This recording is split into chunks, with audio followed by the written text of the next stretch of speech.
What's up, guys? Today we're going to learn how to pull. A pull in Frisbee, what it is basically like the kickoff in football, okay? It's when both teams line up and signal readiness. One team throws it off to the next team, and that's what's going to start play. Alright, so the first thing we're going to learn is the grip. The grip is very similar to a backhand huck grip. The only thing you're going to change, okay, backhand huck I said to really try to get your thumb as close to the rim as possible. You're going to exaggerate that even more, okay? And one thing I like to do is I kind of like to loosen my hand up a little bit, and you want to get all your fingers underneath the rim again, okay? Loosen your hand up and kind of set it like that to where your thumb is resting on the rim, okay? And that's going to allow you to really generate a lot of spin. Alright, so now we're going to talk about the approach. When you pull, guys, you don't need a pivot foot, okay? So you're not going to be standing still and throwing it off to the other team. So what you want to use is you want to use your momentum to generate a lot of force going forward, and that's going to increase your distance. The one thing I do want to talk about is you should have the same routine every single time when you pull. If you look at basketball players shooting free throws, if you look at golfers, when they're going to make a putt, they do the same exact thing every single time. You shouldn't walk up to the line and not understand what you're going to do, okay? So have the same routine every single time before you pull. Alright, for my approach, I like to get about 10 yards or so away from the line. We're going to use this disc as kind of a marker for where a line would be, since we don't have a line out here on this field.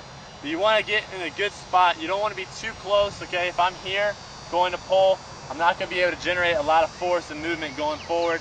And if you're really, really far back, it's just too far, okay? So get in a good, nice spot.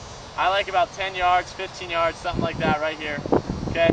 Now, what I like to do is I really like to calm myself down, okay? Just like if you're gonna lift and weightlifting, you do a lot of breathing exercises to really kind of calm yourself down before you exert a lot of force.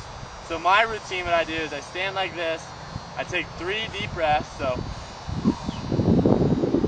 I loosen my whole body, and then when I'm ready, I step back kind of with my right foot, and then I go into my approach, okay?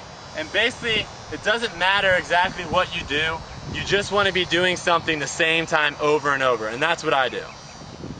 Now, talking about the footwork as I approach the line, okay, the one thing we want to focus on is we're generating more and more speed as we get close to the line, and then when we get to where we're about to pull, we stop and we explode all that force, okay? So what I mean by that is when I get close to the line, I stop right here and I explode all that force forward. The other thing I want to talk about is kind of opening up your hips to get that extra rotation, which will allow you to pull it farther. What I mean by that is as I walk to the line, if I was going to go in slow motion, my left foot, if I'm a right-handed puller, my left foot is going to do kind of a backwards cross step. So I'm going to go backwards here, which really allows me to open up my whole side. And this is basically my last move. And then I take my right foot and come through, and now I can generate all that power. If you come straight forward like this and go to pull, you can see that my hips are pointing towards my target. It's really hard for me to turn. So it's important to get that cross step. Okay, so I go here, I cross step back, open up my hips, and then when I pull, I have that much more leverage to get the disc going far down the field. So now we're actually going to talk about the motion of the pull. When I come into it, it's a lot of my lower body. I talked already about the hips and really being able to open your hips up to generate that force. You want to also use a lot of your leg strength. So when you go into it, you don't want to be standing upright. You want to be down crouched kind of like this. And then when you turn and rip, okay, your hips are going, and then this left leg is exploding off that back. And that's going to generate a lot of force lower body. Now with the upper body, you want to kind of dip your shoulder down a little bit. So when I go up to it, I'm going to dip my shoulder down a little bit.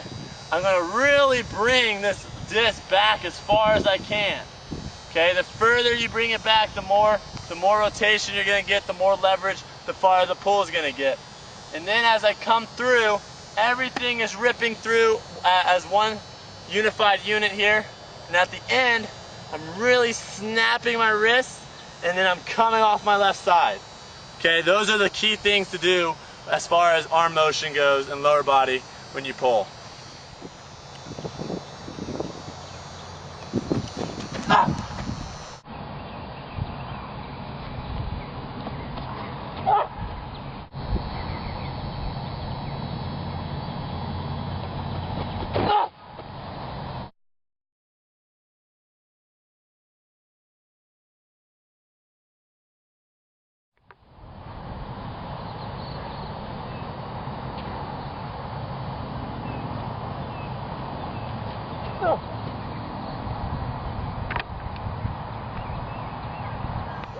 So the three things that are really important in pulling is the first is pulling the disc in bounds. If you pull the disc out of bounds, the offense gets it at the brick mark, which is a 25-yard mark in front of the end zone.